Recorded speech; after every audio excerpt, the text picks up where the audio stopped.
Olá, meu nome é Freddy Bravo, sou professor da Universidade Estadual de Feira de Santana. Nesta apresentação, vamos abordar brevemente o tema da evolução biológica, o que é o papel de Darwin, suas ideias, as evidências da evolução e, por último, o porquê em biologia nada faz sentido se não for à luz da evolução. Evolução biológica significa mudança. Mudança na forma e no comportamento dos organismos ao longo das gerações. Como forma, podemos entender aquilo que pode ser observado nas sequências de DNA, como na figura 1, até a morfologia macroscópica, ou seja, aquilo que podemos ver a olho, como na figura 2. A ideia de evolução aparece já em escritos no século IX e aparece na obra de um filósofo, poeta, zoologista e escritor muçulmano, Al-Jahiz, que escreveu o Livro dos Animais, obra com 7 volumes. Vejam aqui que ele propôs um esquema de evolução animal que envolvia a seleção natural, porém, a vontade de Allah servia como originador de todas as mutações e transformações. Ele sugeriu que as plantas surgem do inanimado e que as plantas surgem dos animais. O homem, segundo Al-Jahiz, foi um estágio evolutivo dos animais. Ele também discutiu ampliamente os conceitos de luta pela existência, adaptação e psicologia animal, os conceitos que fazem o pivô da teoria da seleção natural de Darwin. A meados do século XVIII e início do século XIX, duas visões sobre o mundo natural eram discutidas: a visão fixista e a visão evolucionista ou transformista. Para os fixistas, o mundo e os seres vivos foram planejados por Deus e estavam ordenados numa cadeia que vai do mais primitivo ao mais avançado. A Terra teria apenas 5.668 anos. Já para os evolucionistas, o mundo e os seres vivos não são imutáveis e estão em constante mudança. Mas pensamos que isso somente aconteceu nessa época? Não. Até agora, nós podemos observar que existe essa dualidade de pensamento. Então, ainda existem pessoas que acreditam que os seres vivos foram criados, certo? E quem estuda e quem entende que a evolução ocorreu e que os seres vivos são produto desta evolução. Entre os autores entre o século XVIII e início do século XIX, que mais se destaca nas ideias anteriores de Darwin, anteriores que tratam de evolução, está Lamarck. Ele é mais conhecido por duas leis, a de uso e desuso de caracteres ou órgãos, que significa que o uso faria com que órgãos desenvolvessem mais que outros, enquanto o desuso causaria a atrofia. E a segunda lei, a herança de caracteres adquiridos. Os caracteres adquiridos afirmam que as características adquiridas durante a vida são passadas aos descendentes.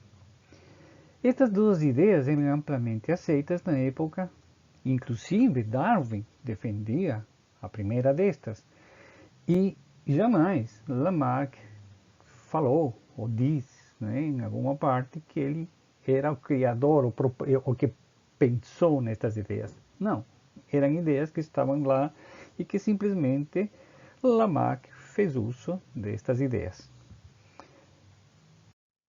No entanto, a ideia que coloca Lamarck como um precursor da teoria evolutiva é esta: o processo evolutivo consiste em uma escalada de complexidade, na qual os seres primitivos se transformam gradualmente, geração após geração, em seres mais complexos.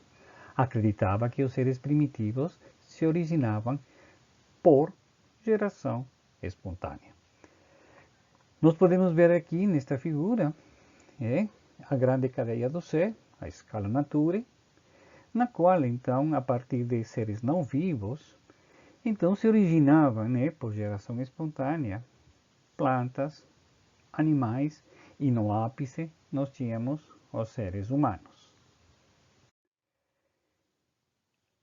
Darwin, ele que é conhecido como o pai da evolução, ele apresenta já umas ideias diferentes ao que Lamarck nos tinha apresentado anteriormente. Ele escreveu seu livro sobre a origem das espécies, em 1859, e nele coloca suas ideias sobre evolução.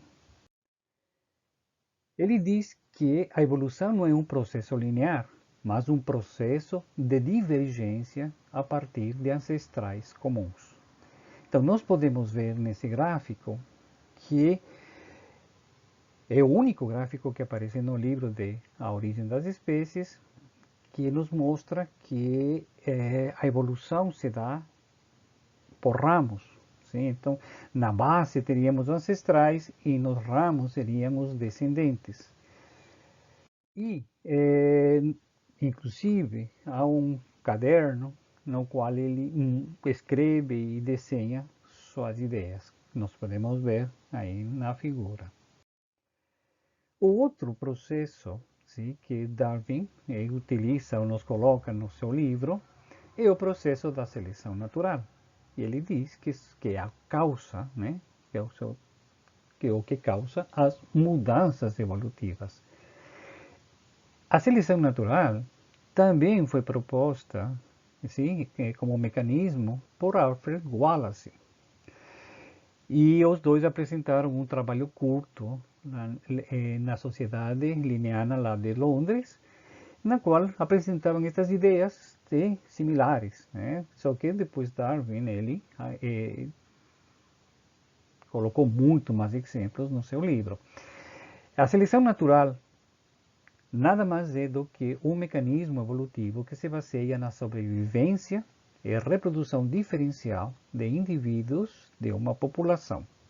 Costuma-se dizer que a seleção natural seleciona organismos aptos a viver em um determinado ambiente. Eu trouxe como exemplo algumas espécies, claro, em um desenho, que não são verdadeiramente, mas que mostra como Darwin interpretava. São os tentilhões de Darwin. São aves que habitam as Ilhas Galápagos e em uma ilha tem um tipo de ave com um tipo de bico, em outra, outros, e assim. Então nós podemos ver aqui que existem bicos para folhas, para frutas, sementes, insetos, larvas. E o que Darwin pensava, dizia, bom, deve ter tido algum ancestral que deu origem a todos estes tipos de bicos nos tentilhões. E assim, ele pensando, ele verificou que na América do Sul, aquele tentilhão com o bico de sementes, que tinha para sementes, poderia ser o ancestral de todos os outros tentilhões. Então, esta é, para ele, a adaptação a um tipo específico de alimentação. Então, isso foi selecionado a favor e então apareceram distintos bicos nos tentilhões. E nós sabemos, como sabemos que isto existe, que é uma realidade? Na realidade, existem várias evidências de evolução e eu posso mencionar algumas, entre elas os fósseis, que nos mostram a partir de restos ou vestígios de seres que viveram no passado e foram preservados. Órgãos vestigiais é outra evidência de evolução, na qual estruturas com funções importantes nos ancestrais, elas se apresentam reduzidas nos seus descendentes. Por exemplo, olhos em peixes das cavernas, eles são muito pequenos e muitas vezes não têm função. Temos também a questão da morfologia, quando comparamos, por exemplo, que as nadadeiras de uma baleia e o braço humano apresentam os mesmos ossos, os mesmos tipos de ossos. Evidências moleculares. Todos os seres vivos temos o mesmo código genético. E evidências celulares, seres vivos, exceto vírus, claro, são formados por células. Evolução significa descendência com modificações ou alteração da forma, da fisiologia e do comportamento de organismos ao longo de muitas gerações do tempo. As mudanças evolutivas dos seres vivos ocorrem em um padrão arbóreo ramificado de linhagens. À esquerda nós temos uma árvore de Haeckel, que ele já nos mostrava então como que os grupos, sim, surgiam de ancestrais e seus descendentes, né? Então, em uma clara demonstração de que era uma relação ramificada e parecia uma árvore. E à direita nós temos então uma árvore filogenética, na qual podemos ver as relações, né? Então vocês podem ver embaixo o ancestral, né, de todos esses animais ameaçados, né, e seus descendentes. Então é uma relação não linear e sim ramificada. E aqui então, para finalizar a frase famosa, repetidas inúmeras vezes, né? E é uma frase do geneticista Teodósio Dobzhansky, que ele diz que nada na biologia faz sentido, exceto a luz da evolução. Esta frase resume em si tudo aquilo que nós temos em biologia. Nenhum método, sim, que nos vai dar resultados pelos quais vamos ter resultados, pode ser isento da teoria evolutiva. Tem que estar adequado à teoria evolutiva para que possamos ter resultados que sejam aceitos pela comunidade científica.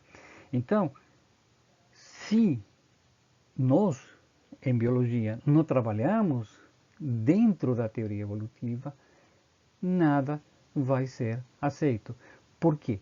Porque simplesmente nós não estaremos fazendo biologia. Podemos estar contando um conto, podemos estar escrevendo uma obra literária, mas não fazendo ciência, não fazendo biologia.